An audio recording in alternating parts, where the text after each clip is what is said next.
Imenso, mais uma vez, falar para o público do terceiro setor. E sempre é bom, né? A gente falar sobre potencial de arrecadação e captação no Brasil. Como nesses 2 dias aí, né? A gente teve uma aula aqui agora de cultura e a gente sempre imagina que a gente precisa desburocratizar, né, doutores? E na realidade, eu acho que o cenário do Brasil, isso é bem complicado acontecer. Nós precisamos aprender, nós enquanto organizações sociais, que a burocracia ela faz parte do processo. E a gente precisa se adequar a isso, ou se readequar a isso, né?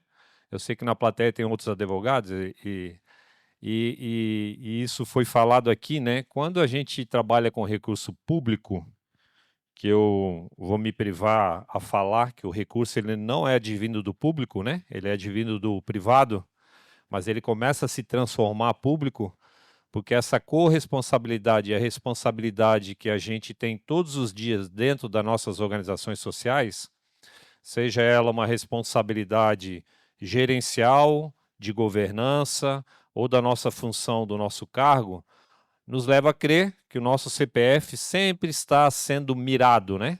Sempre está sendo corresponsabilizado em alguma ação, alguma atividade que a gente pratica no dia a dia dentro da nossa organização. E diante disso, a gente precisa cada vez mais se organizar ou se preparar, né, para que a gente fique melhor nesse processo da burocratização. Porque a gente precisa usar ferramentas digitais ou papel, mas a gente precisa se resguardar. E muitas vezes a gente vê que as organizações sociais, elas são muito frágeis nessas questões. Então a gente precisa melhorar muito nesse quesito. Bem, eu trabalho no Instituto Genésio Antônio Mendes. Dia 1º de fevereiro desse ano fez 1 ano que eu estou lá. Já estou há 12 anos no terceiro setor. Trabalhei quase 10 anos na frente do bairro da Juventude, em Criciúma. Sempre na frente da captação de recursos. Lá em 2014, o bairro captava 3,7 milhões e eu deixei um legado dia 30 de dezembro de 2023 de 17 milhões na organização. E foi muito gostoso fazer, né? Quando eu digo eu, é porque eu estava à frente de uma coordenação, mas eu não fazia sozinho. Tinha uma equipe atrás de mim que fazia muito bem, com muita qualidade, essa questão. Mas sempre utilizando ferramentas da iniciativa privada. Porque eu acredito que a gente mirar os resultados e a gente trabalhar no 20% no planejamento e 80% na execução, isso é que traz resultados sólidos para as organizações sociais. E eu estava do outro lado da mesa, pedindo recurso, dinheiro todo dia. E agora eu estou dando dinheiro. Olha que loucura isso, né, pessoal? Hã? Agora eu sou investidor. E antes eu era captador. Olha que loucura isso na minha vida. Então, às vezes, eu fico me imaginando, quando eu moro em Criciúma ainda, eu pego meu carro e vou a Criciúma e eu fico pensando no que eu fiz todo dia. Ou naquele dia de trabalho, né? E eu sou tipo Silvio Santos. Quem quer dinheiro? E antigamente eu dizia, tá aqui meu projeto, não quer financiar? Olha que loucura, né? Então, o Instituto Genésio Antônio Mendes tem 3 anos apenas de existência. A gente trabalha com 2 pilares na nossa organização, que é desenvolver e fortalecer as organizações sociais que trabalham com educação, saúde e assistência social por meio de investimento social privado. A gente tem uma visão muito clara para a gente, 2027 é um divisor de águas para nós. A gente quer ser reconhecido, a gente sabe que nesse momento a gente só está sendo conhecido, né? Ainda, mas a gente está trabalhando para ser reconhecido. E talvez virar uma referência em Santa Catarina. E isso a gente fica muito feliz. Está aqui a nossa equipe, a Marina está aqui, a Laís que trabalha comigo está aqui, que são as pessoas que fazem acontecer todos os dias. Tem muitas organizações aqui que a gente apoia já, e a gente tem alguns valores que a gente não abre mão. O nosso fundador, o Sr. Genésio Antônio Mendes, tem 87 anos, é o cara que faz muita diferença em Tubarão e na região da Amurel, em Santa Catarina, no Brasil. Ele tem uma empresa que faturou ano passado 4,2 bilhões de reais. e é o terceiro maior distribuidor de medicamentos do Brasil hoje. Então a gente fica muito feliz porque é um empresário que tem uma visão além do alcance. Ele é extremamente visionário, trabalha todos os dias, extremamente ativo, e ele sempre diz uma frase que eu levo para a minha vida. Ele diz que legado é aquilo que a gente deixa na vida do outro. Olha que loucura, né? É o que a gente faz todos os dias dentro das nossas causas, né? Deixar legado na vida do outro. Então, aqui está a nossa estrutura, né, organizacional, como é que é disponibilizado o nosso instituto. Então, tem a diretoria executiva, o conselho fiscal, os associados fundadores, os associados efetivos e a nossa equipe, né? Nós somos 4, nós temos, ano passado, nós já apoiamos 25 organizações diretamente aqui na nossa região da Amurel, né, que são 18 municípios. A gente investiu ano passado nessas organizações próximo a 2 milhões de reais de recurso livre, não são recursos incentivados. Recurso diretamente no caixa da organização, que é o grande desafio que vocês enfrentam todos os dias, botar dinheiro no caixa da organização. Às vezes eu chego, visito aqui a Diamante, que é uma das maiores investidoras de Santa Catarina, através da lei de incentivo, e de repente ela vai colocar lá 50, 100, 200, 300, 500, 1 milhão de reais no projeto de vocês. Mas aquele projeto, aquele recurso é especificamente para aquele projeto. Nós, enquanto instituto, nós acreditamos que recurso livre é que vai potencializar, estruturar e dar autonomia, né? E que a própria instituição tenha a liberdade de buscar a sua própria sustentabilidade. Então, como é que a gente faz isso? Nós temos modalidades de investimento, hoje são 7. Quando eu entrei no Instituto eram 3, hoje já são 7 modalidades. E a gente está cada vez melhor nisso, e cada vez fazendo mais, e cada vez provocando mais, e cada vez desenvolvendo mais, e cada vez fortalecendo mais. Eu não vim para falar do Instituto, eu vim para falar do potencial do investimento que a gente tem em recursos incentivados no Brasil. Todos sabem que leis de incentivo, né, são norteadas por essas leis aqui de cultura, esporte, Pronas, Pronon, FIA, né, reciclagem. E a gente sabe que toda empresa tributada pelo lucro real, para aqueles que não sabem, podem destinar até 10%, né, do seu imposto devido, né? Isso é através de uma renúncia fiscal, onde o governo diz para a empresa, olha, eu renuncio fiscalmente 10%, tu tens o poder de escolher o projeto que tu, né, que mais tu se sensibiliza ou mais se identifica para colocar esse recurso especificamente naquele projeto que vai ser executado, que vai prestar conta, que vai impactar milhares e milhares de vidas. E por consequência, eu devolvo isso para ti em incentivo fiscal. Né? Então, basicamente, esse é o combinado entre governo federal e empresas privadas que tributam pelo lucro real. Né? Então, a gente tem aqui o mapa do Brasil. E, primeiramente, eu queria falar, e queria que vocês pensassem, eu pesquisei muitos dados, né? Então tem muitos números, graças a Deus. De 2015 para cá, o terceiro setor começa a se organizar e começa a ter mais dados, né, para a gente se basear estrategicamente. E aquelas organizações que não são habituadas a olhar dados, eu gostaria que vocês começassem a ter esse hábito, olhem dados, porque dados levam a gente a ser mais assertivo na estratégia que a gente toma, principalmente quando a gente fala de projetos incentivados e o potencial que tem na nossa região, na nossa localidade, no nosso estado e no nosso país. Porque não tem fronteira. Uma empresa de São Paulo, ela pode investir aqui em Tubarão, na região da Amurel, no sul do estado de Santa Catarina, né? Então, às vezes, eu conheço alguém que conhece alguém que conhece alguém, que de repente eu estou lá em São Paulo apresentando o meu projeto. Então, a gente não tem fronteiras para isso. Então, eu vou falar primeiramente, e quero agradecer aqui em público, já que está gravado, o Tiago Alvim, que é o CEO, fundador do Prozas, que me permitiu mostrar esses dados através da própria plataforma deles. Acredito que em abril ou em maio, o Prozas vai lançar um grande evento e vai começar a deixar publicitado esses dados. Pessoal, vocês não têm noção da riqueza que é esses dados, estrategicamente falando, para as organizações que escrevem projetos incentivados. Se as organizações se ligarem, e eu posso dar algumas dicas, vocês têm um potencial, vocês vão ter um canhão na mão para captar recurso.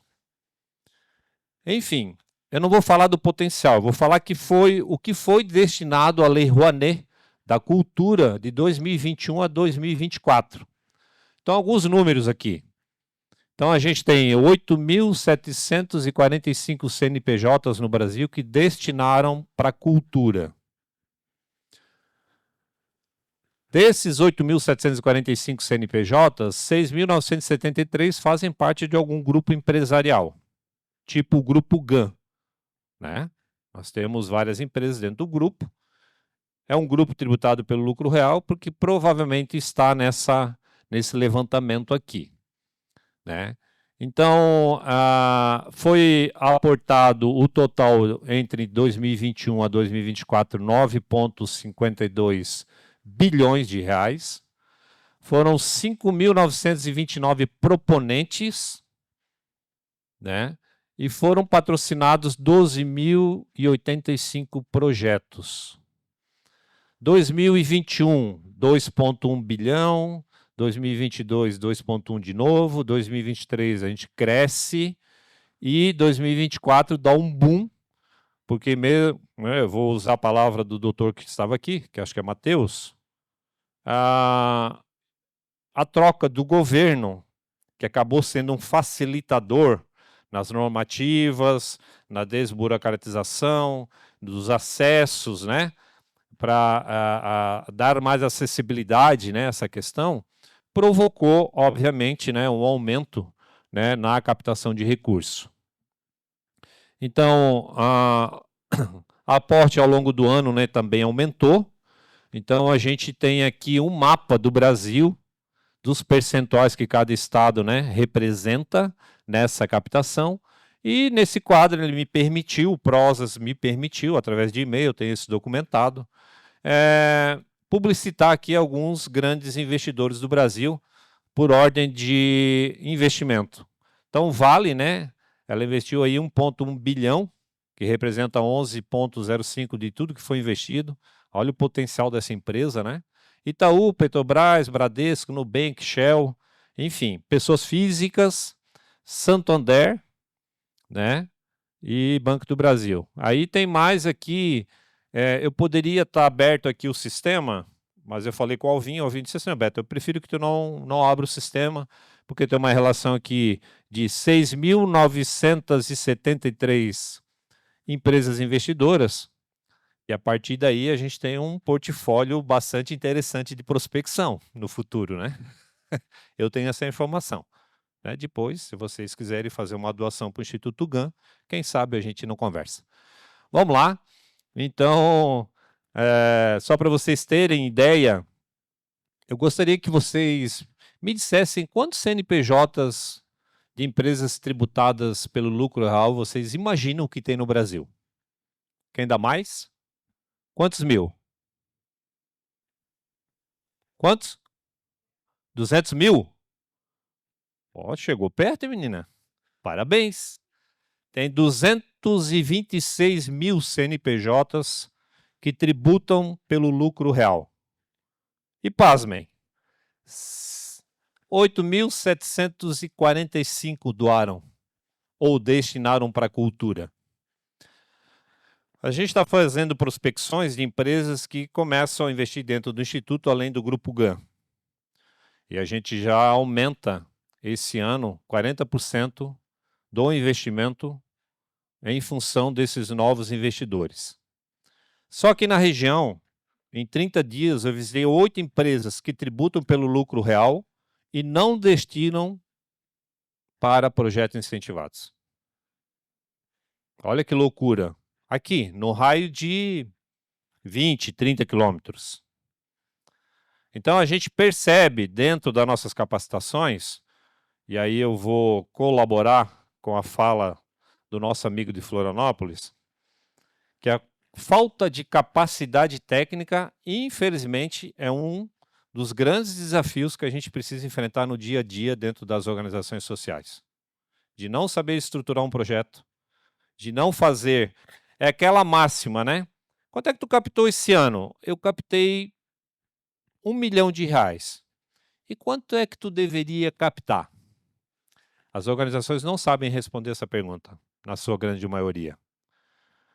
Eu fui, nos últimos 90 dias, visitar algumas organizações e 90% delas não sabiam me dizer qual era o orçamento anual delas.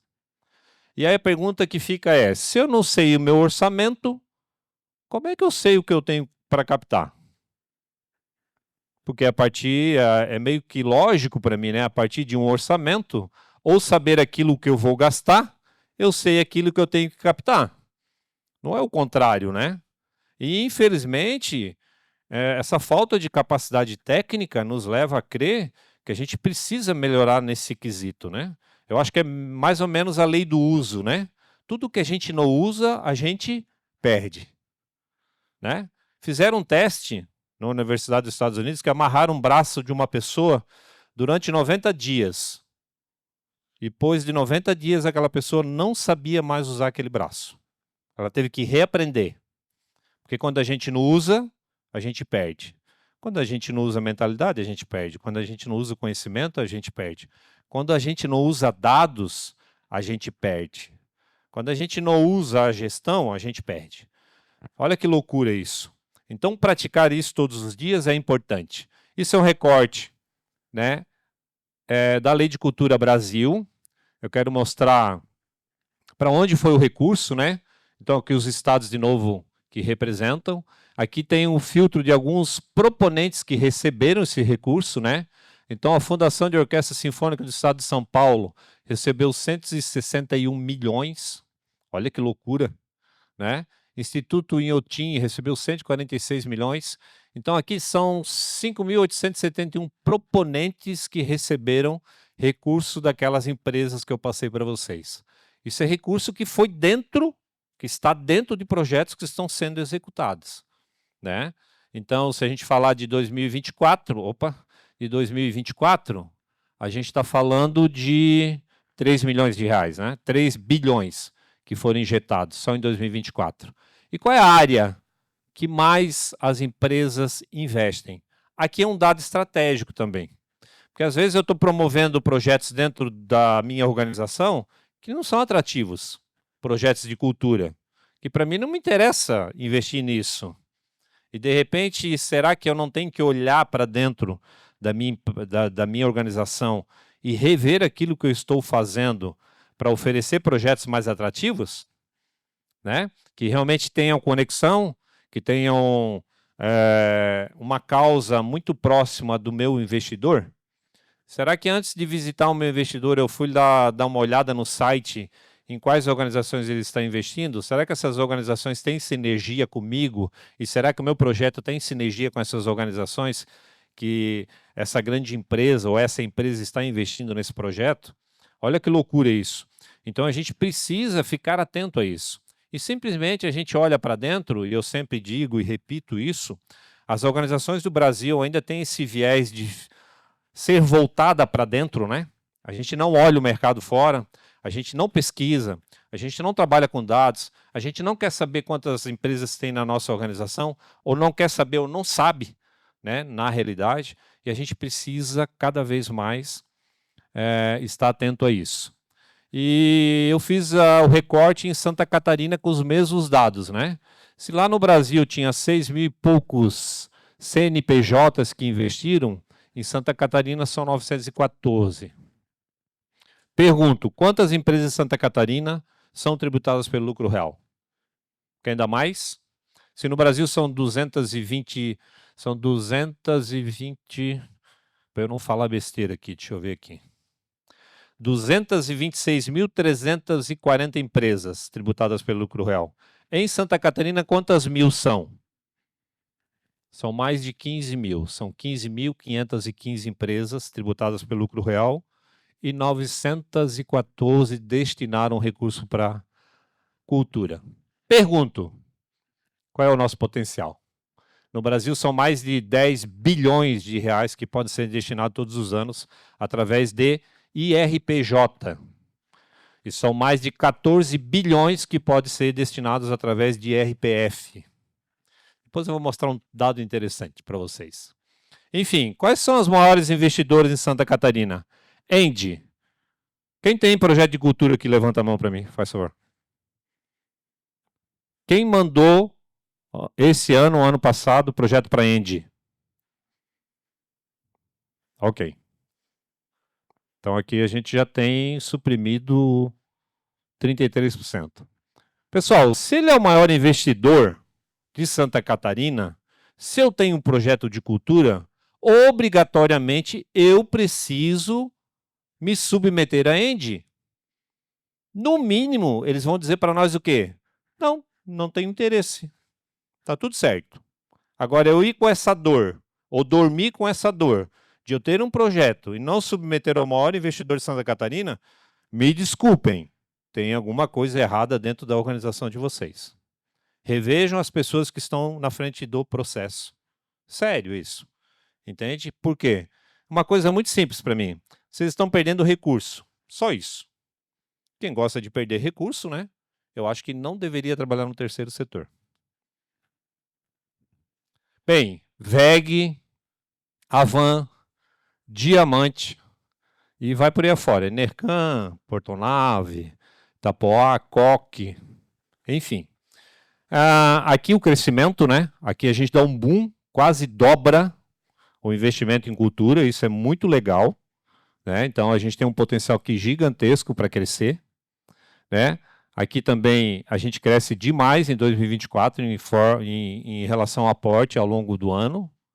Então a gente fica muito feliz, foram 1.733 projetos patrocinados e um aporte de 343 milhões só em cultura. E os proponentes estão aqui, né?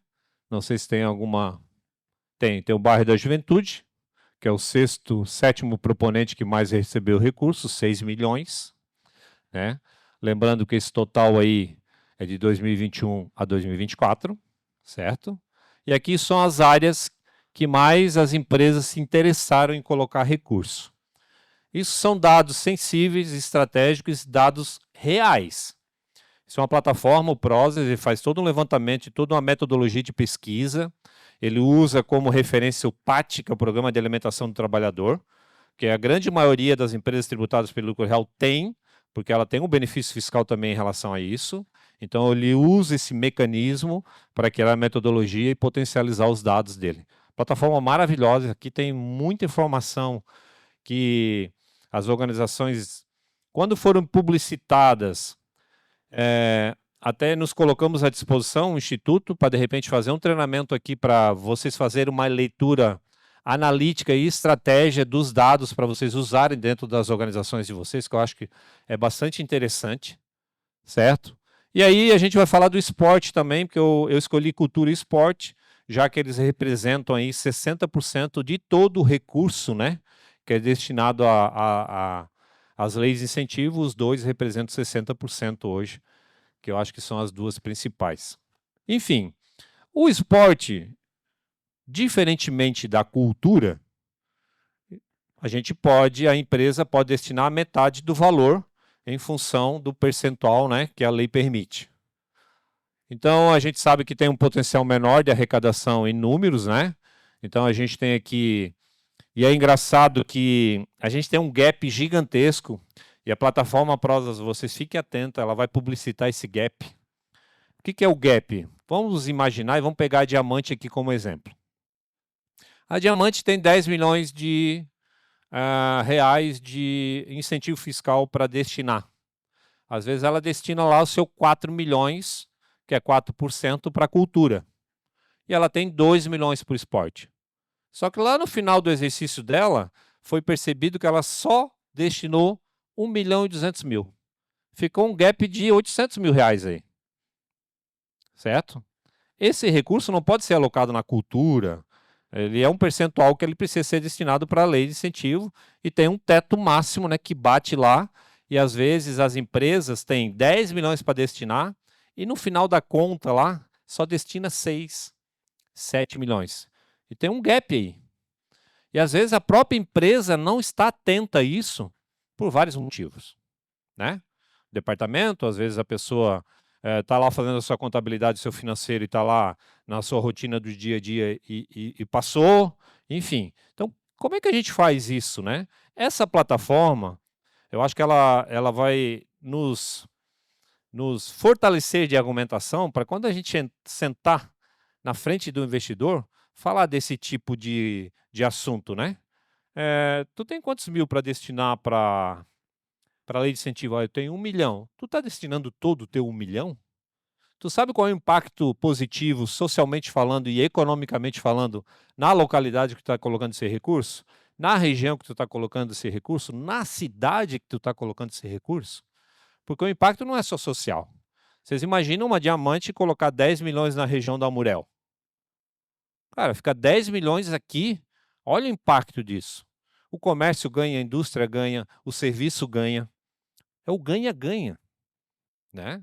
E não custa nada, porque ele vai receber esse incentivo fiscal de volta. E a gente precisa provocar cada vez mais esses movimentos. Enfim, aqui está, deixa eu ver aqui, empresas, e aqui está alguns proponentes que receberam esses recursos, né? Nas áreas aqui, área educacional, área de rendimento, participação, rendimento e formação. Né? Qual o tipo de projeto, qual o tipo de área que eu estou trabalhando nos meus projetos de esporte? É importante saber. E aí vamos para Santa Catarina. Né? Santa Catarina, eu acho que tem um potencial gigante para o esporte. Ainda a gente faz poucos projetos de esporte, muito pouco mesmo. A nossa região é muito pobre de projetos de esporte. E a gente sabe que o esporte é um mecanismo de educação, é um mecanismo de assistência social, é um mecanismo de saúde. Olha, né? Olha quantas áreas a gente pode trabalhar o esporte. Então, às vezes, a gente tem potencial internamente de produzir projetos bons de esporte e a gente fica olhando o trem passar. Né? Então, a gente tem muito recurso para o esporte. As grandes investidoras de Santa Catarina, né, são ranqueadas quase que igualitariamente, né? Se a gente olhar lá para cultura e esporte, são os mesmos investidores. Tem muito gap no esporte. Vou dizer para vocês que somente 60% de todo o recurso em Santa Catarina é investido no esporte. Tem um gap gigantesco aí. Como cultura também tem. Fundos de infância, adolescência e idoso nem se fala. É gigantesco o gap que tem do dinheiro que, às vezes, uma empresa dessa escolhe patrocinar cultura e esporte e não coloca 1% no fundo do idoso nem da infância. Eu não vou falar de Pronas e Pronon, que é uma questão de saúde, porque o Ministério da Saúde, nos últimos 3, 4 anos aí, é aquele negócio, né? 15 dias antes de terminar o ano, eles fazem aquele edital, é aquela correria louca, e às vezes o projeto está aprovado e às vezes não consegue nem captar, e tem recurso sobrando, e é uma loucura isso, né? Enfim, é uma opção deles e a gente tem que respeitar. E aí eu vou me ater aqui aos proponentes. Olha que loucura, Bairro da Juventude é o primeiro proponente do esporte de Santa Catarina, que mais capta recurso. É um orgulho para a nossa região, né? É uma referência, e eu acho que são 509 proponentes aqui que tem. Vi algumas organizações aqui da nossa região sul, né? Então, assim, a gente vê aqui Vôlei Norte Catarinense, Associação Brasileira de Esporte e Lazer, Trail Clube, Instituto Guga Kirten, enfim. Tem umas aqui, Liga Automobilística, que eu não conheço, Associação Leoas da Serra, que é lá de Lages. Enfim, então tem esse potencial de proponente. Então, como é que eu boto a minha organização aqui, né? Esse é o grande desafio, né? Primeiro é estruturar bem um projeto de esporte que impacte lá na ponta e que eu consiga botar no hall, né, de investimento dessas empresas aqui. A partir daí, eu começo a escalar isso, né? Alguma dúvida em relação a isso? Isso são recursos destinados, não é potencial.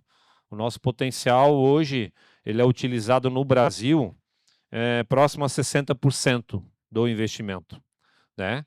Então, um país que tem 226 mil CNPJs de lucro real e só 8.475 destinam, então a gente tem muito trabalho para fazer.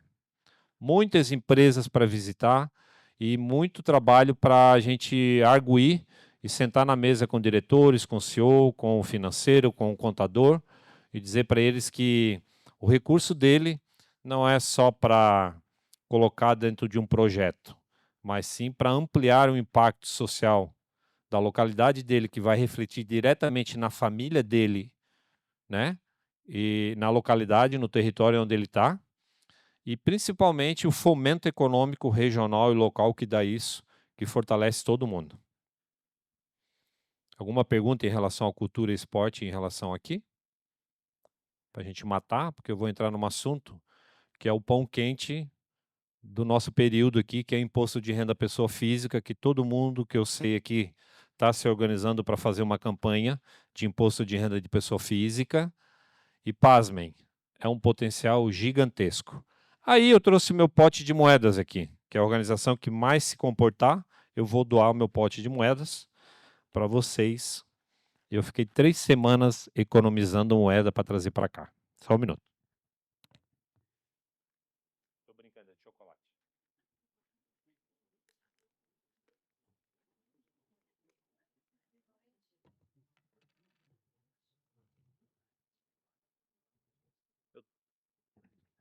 Eu tenho 5 moedas na minha mão. E eu tenho um pote cheio de moeda. Esse aqui é o potencial de imposto de renda de pessoa física que a gente tem para captar.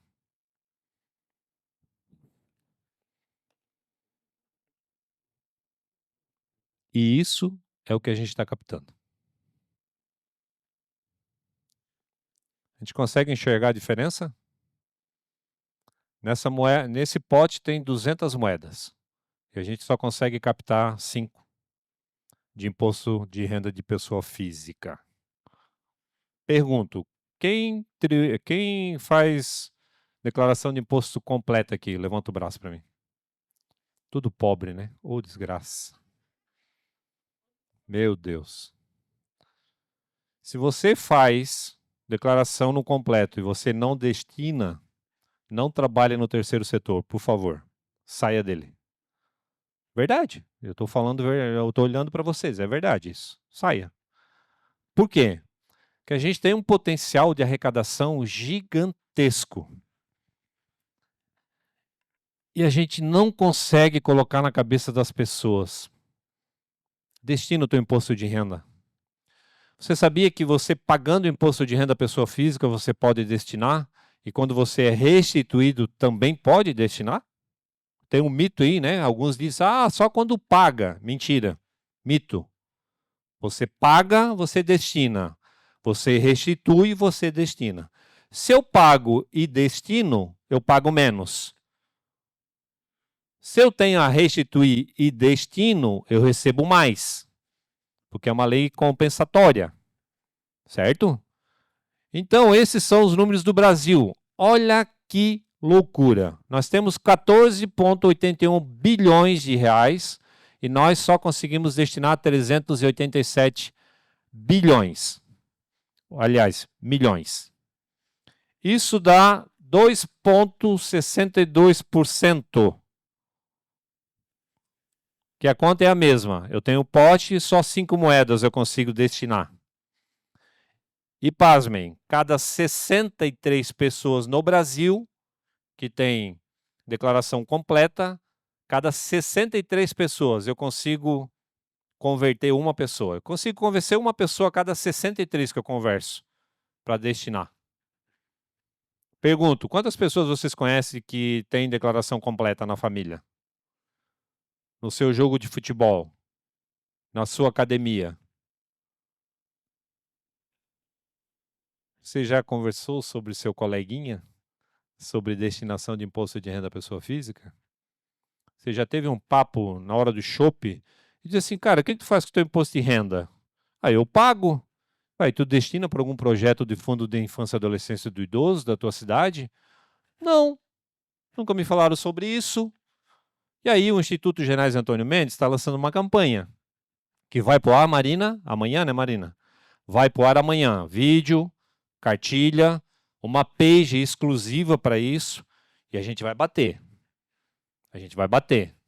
A gente vai bater. E vai continuar batendo. Até a galera se conscientizar que imposto de renda da pessoa física, a gente tem um valor em Santa Catarina de 487 milhões para destinar e a gente só consegue destinar 17 milhões. E aí em Santa Catarina melhora, porque 5 moedas é o Brasil. Em Santa Catarina, a gente cresce muito, é 7 moedas. Então a gente tem um potencial em Santa Catarina de destinação de imposto de renda à pessoa física e só destina 7. A gente tem 200 moedas no pote, só destina 7. Olha que loucura. Então, a gente precisa ter a capacidade de sempre olhar o pote cheio, nunca vazio. A gente tem muita oportunidade de captar recurso, pessoa física. Se eu fosse uma organização num território, seja qualquer bairro, eu bateria porta por porta no raio de 2 quilômetros. Eu me diria, a minha organização aqui, 2 quilômetros para cá, vai até onde? A rua? Ah, vai até a rua São João. Beleza. E para cá, vai aonde? Ah, vai na rua Francisco. Beleza, eu vou bater em todas as portas. Se eu declaro imposto de renda, declaro, é modo completo, você sabia que você pode doar para o Fundo de Infância e Adolescência no nosso projeto aqui e no Fundo do Idoso? Você vai impactar X crianças? Eu faria isso. Porque a gente precisa começar a ter o hábito de bater nas portas e falar sobre imposto de renda da pessoa física. A gente tem um potencial gigantesco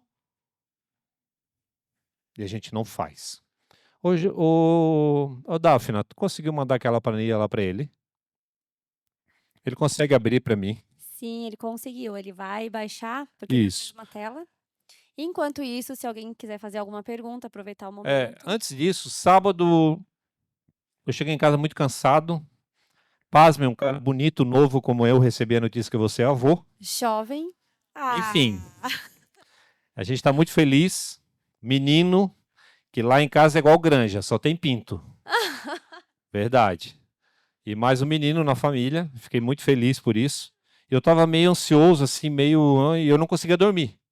E eu comecei a pensar no imposto de renda, imposto de renda, imposto de renda, e fui procurar informações dos dados do imposto de renda da pessoa física. E tinha uma planilha da Receita Federal lá que era um link, e eu não conseguia filtrar e nem copiar e colar, ia demorar muito. Eu disse, sabe o que é? Eu vou replicar essa planilha num Excel, e vai ser agora. 10 horas da noite eu comecei a colocar, e 2h30 da manhã eu terminei. E aí eu fiz uma coisa bem legal para vocês. Eu estratifiquei região da Murel, região da REC e região da MESC, para a gente ter uma visão de todas as regiões no sul de Santa Catarina por cidade. Olha que loucura. Nós temos um potencial de 487 milhões em Santa Catarina, a gente destina 17 milhões. A gente tem 734 mil pessoas que fazem, né? E a gente consegue. Pode subir, baixar, não sei, eu nunca sei, não sei se é subir, se é baixar. Não, é isso, aí. Beleza. Então a gente consegue, tem 734 mil pessoas, a gente consegue conquistar só 16 mil. Desse recurso aqui, 58% vai para o Fundo da Infância e Adolescência e 41% para o Fundo do Idoso. Certo? Dos 17 milhões, aconteceu isso. Pode botar um pouquinho para isso aí. Pode suprimir a Murel aqui. Só bota a cidade um pouquinho para cá, por favor. Tu tá aí não?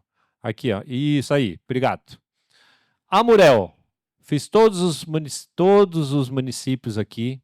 Aqui é o potencial que tem cada município de arrecadação. Vou falar de Tubarão aqui. Dá para abrir aqui, fazer um clique aqui só na... Por favor. Pode deixar a tabela naquele tamanho normal mesmo, não precisa. Depois a gente vai rolando aí. Aqui, ó, aqui embaixo no total aqui, ó. Precisa abrir aqui. Expandir a coluna. Expandir a coluna, desculpa. Expande a coluna para aparecer os valores ali. Só clica aqui 2 vezes aqui do ladinho que ela já expande aqui, ó. Vai lá, Juliana. Aí. Não. Calma que vai dar certo. Lá na letra C.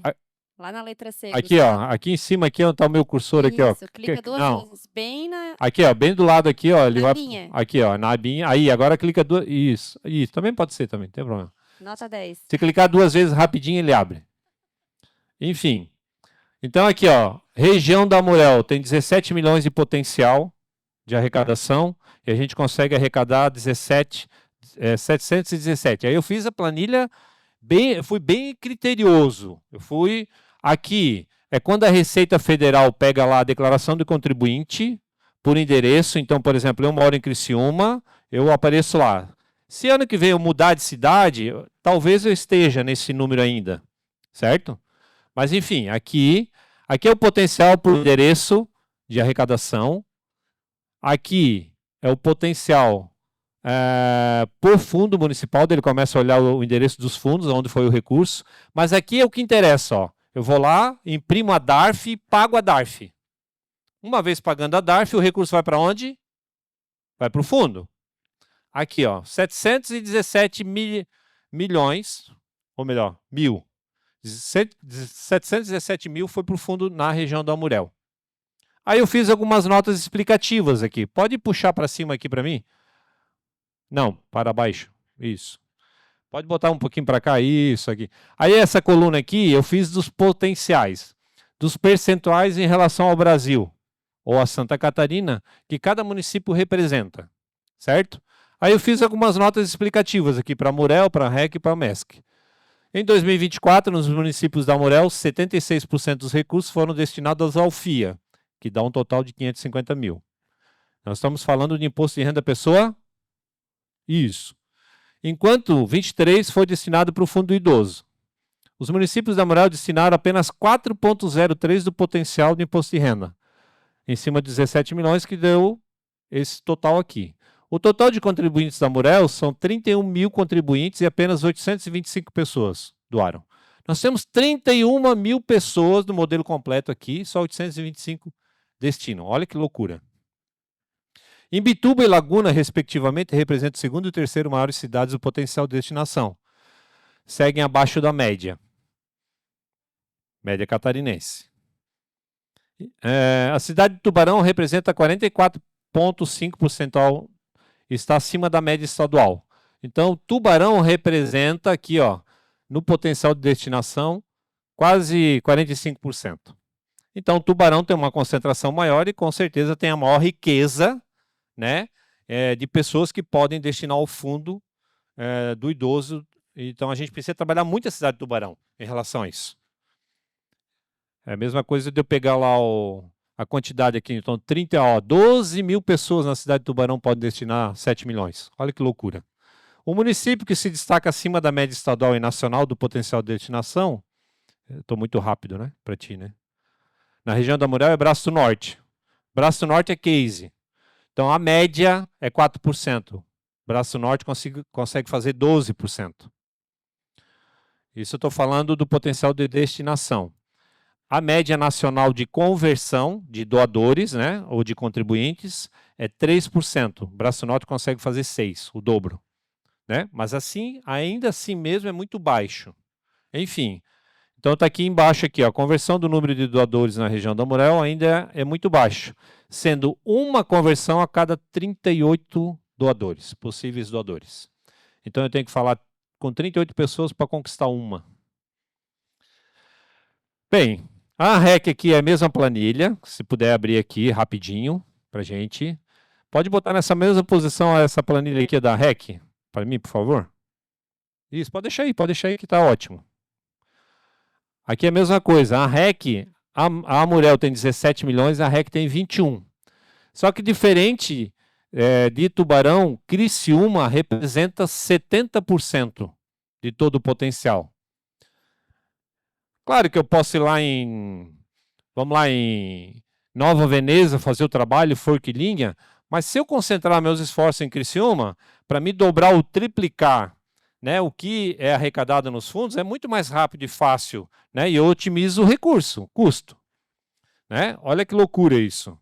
Então aqui, Içara e Uruçanga, respectivamente, também abaixo da média, é o segundo e terceiro que mais contribui. aqui são 38 mil contribuintes, só 727 contribuíram com os fundos, e assim mesmo ainda arrecadaram 724 mil, né? É uma conta burra, né? Vamos imaginar que eu consiga 10% de 38 mil. São 3.800 contribuintes. Na conta burra, como diz outro, isso aqui multiplica por 4. De 700 mil, eu consigo botar 2 milhões e 800. E eu nem estou pedindo tudo, eu só estou pedindo 10%. Né? Então aqui a gente tem um potencial gigantesco. E a MESC aqui também pode botar a MESC aqui, porque eu não quero atrasar o almoço de ninguém. A MESC, por favor, se puder colocar nessa planilha aqui para mim, ó. Tem alguém lá em cima? O pessoal já saiu para o almoço? Não? Ah, tá aqui. Pode subir um pouquinho, por favor? Agora eu acertei, né? Subir. Isso. A MESC é a região de menos potencial. Claro que, obviamente, se a gente olhar para os municípios, né, olhar para a região, olhar para a história, né, enfim, são menos arrecadadores de potencial. Então, Araranguá representa 47%, que é um percentual alto, então fica muito parecido, equilibrado, com a exceção da REC, né, que Criciúma vai para 70%. Enfim, então, o que eu penso? E aí eu vou deixar uma dica aqui, que obviamente é um grande desafio do terceiro setor. Nós, enquanto terceiro setor e organizações sociais da sociedade civil organizada, nós temos um grande problema e um grande desafio de trabalhar em rede. Todo mundo se enxerga como concorrente. Chega no conselho municipal, eu sou concorrente. Ah, porque não pode botar dinheiro na outra lá porque eu faço melhor, porque eu sou mais bonito, porque eu tenho mais anos, né? Uma organização de 2 anos, às vezes, é muito mais eficaz do que uma organização de 50. Tá, qual é a diferença? Qual é a diferença de causa? Qual é a diferença de impacto? Então, a gente tem uma dificuldade gigantesca de trabalhar em rede. Quando a gente começa a trabalhar em rede, a gente começa a ganhar força. A gente começa a criar novas políticas públicas que não mudam só a realidade da minha organização, muda a realidade de um território. Olha que loucura. E a gente tem uma grande dificuldade de enxergar isso. Os egos, né? Os egos sempre são maiores do que a organização social. É verdade. Eu trabalhei 10 anos dentro de uma organização e conheço muito bem as organizações sociais. Eu sei o que eu estou falando. Já trabalhei na frente de conselhos, também sei o que eu estou falando. É um grande desafio. Eu vejo o Clênio aqui falando aqui, ó, eu digo para ele, cara, tu tem que ganhar um troféu, porque ficar na frente dessa galera não é fácil. É um desafio todo dia. Porque é governo se atravessando, né? Conselho se enxergando como concorrente, Gov não contribuindo com OSC, OSC não contribuindo com Gov. Cara, é uma briga de ego gigantesca. E a minha sugestão é, se eu tenho 3 cidades que representam mais de 45% do meu potencial de destinação, reúnem-se, façam um comitê e batam forte em campanha para pessoas físicas nas suas regiões. Se vocês dobrarem ou triplicarem o potencial dentro dos fundos, pergunto, o que vocês fariam a mais dentro das suas organizações com seus projetos? E eu não estou provocando aqui captar 100% disso, que eu sei que é um grande desafio e isso tem que ser feito paulatinamente. Mas, cara, a gente tem uma oportunidade gigantesca. A gente, infelizmente, pessoal, a gente continua olhando para as 7 moedas. Joguem as 7 moedas fora e comecem a olhar para o pote. Pelo amor de Deus. Entende? Olhem para o pote. Olha a oportunidade que a gente tem. Por que gastar 2, 3 mil reais dentro da minha organização para me montar uma campanha, se eu posso montar uma campanha regional? Se eu posso ir lá para dentro da cidade, usar todos os canais de comunicação a favor, pro bono, os caras não vão cobrar nenhum centavo para vocês. Eu tenho certeza que uma agência dentro do território de vocês, uma agência de marketing e design, abraça isso para fazer a campanha junto com vocês. Peguem os contadores e façam um café especial e mostrem os projetos que vocês têm, do potencial de impacto social que vocês têm na região de vocês. A partir daí, comecem a bater forte nas campanhas, a bater forte nos empreendedores. a bater forte nos empresários, a bater forte no segmento médico, a bater forte no segmento de engenharia, a bater forte no segmento de advocacia, a bater forte no segmento... Porque são pessoas que têm um modelo completo e podem destinar o seu imposto de renda para o projeto de vocês. Por favor, olhem um pote cheio. Esqueçam das moedas que vocês estão arrecadando, porque daqui vocês vão gerar oportunidade e não escassez. A gente não pode gerar escassez, a gente precisa gerar oportunidade. Beleza? Depois o pote vai passar, porque isso aqui são moedinhas de chocolate e todo mundo tem que comer a sua moedinha, tá bom? Um abraço, obrigado. Obrigada, Beto. Porém, tem perguntas, galera? Quem quer fazer pergunta? Ó, aqui temos uma. Beto, bom dia. Não é nem uma pergunta, né, mas é mais talvez uma sugestão. Quando a gente vê, a gente chama de doadores aí no imposto de renda, aqui, ó, aqui a tua esquerda. Opa, Quando a gente fala de doadores, a gente não é doador, a gente é destinador, perfeito, porque esse dinheiro, quando se deve para o erário, é do erário, não é nosso, perfeito. correto? Talvez uma campanha com os legisladores, se isso pode ser doado, por que isso não vai automaticamente para os fundos? Está lá na declaração do ajuste anual de que eu posso destinar X% para o idoso, X% para o FIA. Perfeito. Por que isso não se torna automático? Quando tu não quer ser um indicador de um projeto específico, Sim, certo? Então isso poderia ir automático para os fundos, porque a legislação permite, mas desde que você seja um indicador, certo? perfeito. Você não é doador. Então talvez um trabalho com os legisladores para que no ajuste anual, está lá, é permitido, isso já vai automático para o fundo aonde tu tens o teu endereço. Desde que tenha os fundos constituídos, né? Automaticamente vai para esse fundo, porque a própria legislação dificulta. Às vezes o cidadão tem medo de fazer essa indicação por aí, para malha, porque pode ir para malha fina, existe um tabu aí grande, quando eu vou fazer a doação, entre São aspas. mitos, né? São mitos. Então, talvez, se fazer um trabalho não só com os contadores, para que a gente seja um indicador para ir para esse assunto, mas um trabalho de que isso é automático. Se a lei permite que esses percentuais pode ser destinado ao fundo, por que não ir automático? Então, talvez uma sugestão para esse trabalho com os legisladores. Isso bate inevitavelmente na legislação, é um fato isso, né? Principalmente quando a gente fala na esfera federal.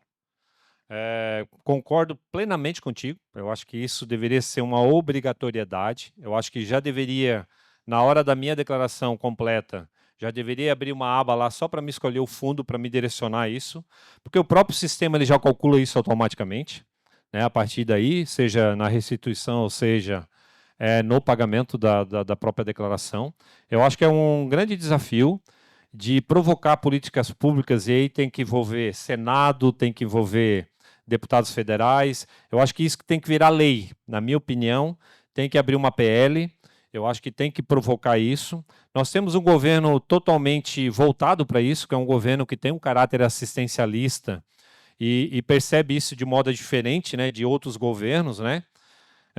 E eu penso que talvez a gente esteja no tempo de movimentar isso, porque eu acho que a sensibilidade é muito maior a essas causas, né? Eu acredito que a gente tem se isso virasse lei, seria maravilhoso, né? Porque eu acho que muitas organizações se beneficiariam com isso, e o movimento social e econômico que a gente provocaria nos territórios seria gigantesco, né?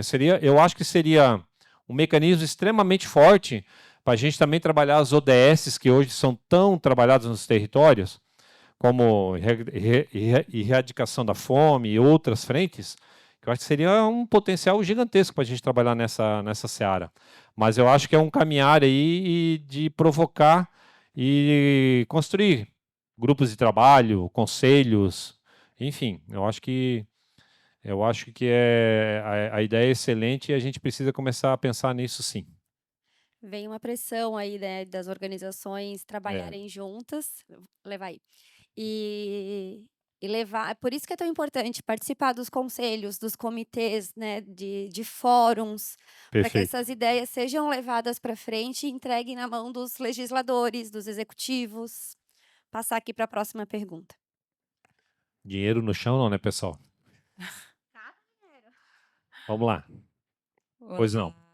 Oi, Eu sou Renata, eu faço um trabalho voluntário à frente da Associação de Jornalistas e Escritores do Brasil. Essa aqui é a Marilene, a nossa presidente da ACATU, Academia Tubarunense de Letras. E a gente tem muitas, as dúvidas são tantas que a gente fica até com vergonha de fazer pergunta, porque por causa da nossa Não fique. ignorância em relação ao assunto. Mas a questão da doação, por exemplo, do imposto de renda, acho que tanto o CNPJ quanto o CPF, para a área da literatura e da cultura, as nossas associações têm um grande projeto, né? Um grande projeto e vários projetos específicos. Essa doação, se a gente procurar a questão da pessoa física ou jurídica, a dificuldade que tem para elas doarem, principalmente a pessoa física, é a questão da ignorância em relação ao assunto, a questão da burocracia, ou até a nossa dificuldade de apresentar esse grande projeto. A gente teria que ir com projetos pontuais para cada uma dessas pessoas ou empresas. Bem, agora vamos situar, né? Os termos é destinação, não é doação. Por que eu falo de doação aqui quando eu falo de pessoa física? Porque quando eu destino, eu tenho o sentimento de doação. Eu nunca falo assim, ó, destinei meu imposto de renda. Ele vai falar, eu doei meu imposto de renda. Esse é o termo que vai ser usado, mas não é o termo correto. Na realidade, no terceiro setor, tem duas alas que defendem, que é destinação e outra doação. Como termo, né? Como termo apropriado para se falar. Mas, tecnicamente, a gente sabe que não é uma doação, é uma destinação, seja PJ ou seja PF. Né? Respondendo a tua pergunta, eu acho que passa, mais uma vez, pela capacidade técnica das organizações, porque a gente precisa cada vez mais se apropriar desse conhecimento, né? Leis normativas que norteiam toda essa questão do regramento, tanto de lei de incentivo pessoa jurídica, quanto lei de incentivo da destinação do meu imposto de renda. A gente precisa se apropriar. A gente precisa saber a lei que norteia isso. A gente precisa saber as rubricas, né? Eu tenho que saber que tem 4% para cultura, 2% para esporte. Se eu doar 1% para reciclagem, eu tiro do esporte, só vai 1%. Eu preciso saber esses entremeios, né? Eu preciso saber. Então, isso passa pela capacidade técnica, inevitavelmente. Eu preciso estudar isso para eu chegar lá no meu possível investidor e colocar isso na mesa para ele, para dar mais clareza. Um segundo ponto que a gente percebe, isso as pesquisas mostram, é a falta de conhecimento do próprio investidor. Tem empresas aqui tributadas pelo lucro real que não sabem como fazer o processo de destinação do seu imposto de renda. E nós, se a gente tiver capacidade técnica, a gente clareia isso para ele, né? A gente deixa isso muito mais claro. E tem terceiro questão, que muitas coisas passam por segmento de contabilidade. E ainda tem uma resistência muito grande desse setor em relação a isso. Né? E não é falta de capacidade técnica, mas eu acho que é operacionalidade e também de entender a importância desse recurso quando ele é destinado. Né? Já escutei contador dizendo o seguinte, eu faço isso aí e não ganho por isso. Eu fui numa reunião do CORE, né, que é o Conselho Estadual, não é CORE, é Conselho Estadual de Santa Catarina de Contabilidade, que agora esqueci a nomenclatura. Eu fui numa reunião para expor os projetos que a gente estava trabalhando. Eu sou um dos fundadores do Instituto Amigo do Leão, que trabalha justamente no fortalecimento de fundos de infância e adolescência e do idoso, e a gente trabalha muito forte essa frente, né, de mostrar para esses segmentos que o trabalho deles em relação a isso é extremamente importante, o engajamento deles saberem o que está fazendo, por que está fazendo. E eu escutei de um contador renomado dizendo o seguinte, eu faço isso aí e não ganho nada por isso. Aí eu falei para eles, depende a ótica que tu olha isso, né? Se tu estás olhando só o ganho financeiro, lamento dizer que realmente tu não vai ganhar nada por isso. Agora, se tu vê o ganho para a sociedade, e eu acho que tu está inserido nessa sociedade, eu falei para ele, que é bem engraçado, né? Quando a gente faz essa fala, parece que a gente se exclui, né? A gente está na nossa bolha e existe outra bolha. Não, a gente está na mesma bolha. E as pessoas precisam entender isso. E a partir daí, ele veio conversar comigo no coffee e ele disse, pô, Beto, eu não tinha olhado por esse prisma, por essa visão. De repente, não é culpa dele, né? E está tudo certo. A gente não está falando do certo e do errado. A gente está falando de um potencial instalado que, às vezes, as pessoas não percebem o próprio movimento do terceiro setor, que somos nós. Aí eu pergunto, né, que tipo de movimento a gente está provocando dentro das nossas organizações? Que tipo de movimento a gente está provocando nos nossos territórios onde a gente está instalado? Que tipo de movimento a gente está provocando nas nossas cidades? E aí vem aquela questão. Tem que trabalhar com comunicação, tem que saber de marketing, tem que saber de governança e gestão para provocar esses movimentos. Cada vez mais, por isso que o Instituto Genésio Antônio Mendes nasceu. Cada vez mais nós acreditamos que as organizações precisam mudar de maturidade, de nível profissional, para que entendam que elas fazem parte de um mercado, elas precisam entender a lógica desse mercado, elas precisam entender que tem dados nesse mercado, elas precisam entender que a gente precisa garantir a transparência, nós somos garantidores. Nós precisamos garantir a transparência, ponto. Não é o SALIC que tem que promover isso. Quem tem que promover é nós, enquanto organização social. A nossa gestão precisa garantir transparência.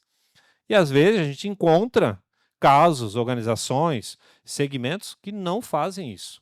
E aí, é aquela máxima, né? Se eu entro num escândalo, o meu segmento entra junto, né? É mais ou menos isso. Então, só reforçando, né, a tua pergunta para a gente finalizar. Eu acho que tem um monte de variáveis que eu acho que depende, algumas variáveis dependem da própria organização em relação a essa organização, essa gestão, mas também tem variáveis externas que a gente precisa ter esse olhar mais técnico e mais crítico e mais profissional para a gente identificar aonde estão as oportunidades. Eu acho que esse é o grande pulo do gato. Respondi? Obrigado. Então, agradecer a ele que deu tantos chocolatinhos pra gente, né? Ele também vai ganhar um docinho, um mimo, Muito obrigado. pela palestra, pela exposição. Agradecer imensamente, Beto. Obrigada, querido. Que honra estar ao lado desse profissional, desse homem, né? Estou muito feliz de a gente ter feito essa ação em conjunto, que essa seja a primeira de muitas, que a gente possa evoluir e melhorar cada vez mais. Agradecer ao Instituto GAN, a toda a equipe que apoiou, que fez reuniões, que trouxe as dores, que colaborou. Então, muito, muito obrigada. Eu acho que isso é a prova de que a gente precisa dar as mãos e trabalhar pela mesma causa, né? Que é mobilizar recursos, que é esclarecer dúvidas, que é mostrar que é possível e reter o máximo de recurso financeiro na nossa região, porque o potencial é enorme, mas potencial não é o realizável. Tem o potencial, tá lá, uma potência. Cabe a nós agora trabalhar na base para que isso se materialize na nossa comunidade, na nossa sociedade. Agradecer à Associação Jorge Lacerda, né, que é a associação que gerencia o Parque Diamante, a Diamante Geração de Energia, que além de patrocinar o projeto de cultura aqui do parque, também patrocinou de forma direta o COF desse evento. Então, agradecer a todos esses envolvidos, aos nossos queridos intérpretes de Libras, que estão aqui o tempo inteiro fazendo esse trabalho tão lindo, a nossa equipe de audiovisual, a equipe técnica, a equipe da produção, a todos os voluntários que palestraram, que compartilharam um pouquinho do seu conhecimento. Então, eu deixo o nosso eterno agradecimento a todos os comunicadores que divulgaram a nossa causa, o nosso evento. E desejar para nós uma boa semana, né, de trabalho, uma boa tarde. E avaliem o nosso evento. Bota aí na tela, amarela. Vamos avaliar o nosso evento para a gente melhorar essa capacitação, atingir mais pessoas. O que eu tenho para falar é isso. Muito, muito, muito obrigada, de verdade, assim, que a gente possa reproduzir e ampliar esse compartilhar, esse dar as mãos, livre da vaidade, livre do ego, lembrando realmente quais as causas a gente escolheu para representar. Então, Daphne, eu quero agradecer em nome do Instituto Genésio Antônio Mendes, em nome do nosso fundador, seu Genésio, em nome da nossa presidente, a Gisele Bittencourt, em nome da nossa equipe. Muito obrigado pela Associação Jorge Lacerda acreditar no Instituto Genésio Antônio Mendes, da própria Diamante, que é nossa investidora também e é patrocinadora desse grande evento, ao Ministério da Cultura, né, que promove promove as possibilidades de a gente submeter projetos e a gente impactar milhares e milhares de vidas, a vocês, a todo o staff de vocês, a toda a equipe de vocês, de dar essa oportunidade de a gente falar sobre o terceiro setor. E eu queria encerrar com a pessoa que está fazendo Libras, que ela ensinasse para a gente como é que a gente fala em Libras, eu amo a minha causa. Ah, eu quero aprender, peraí.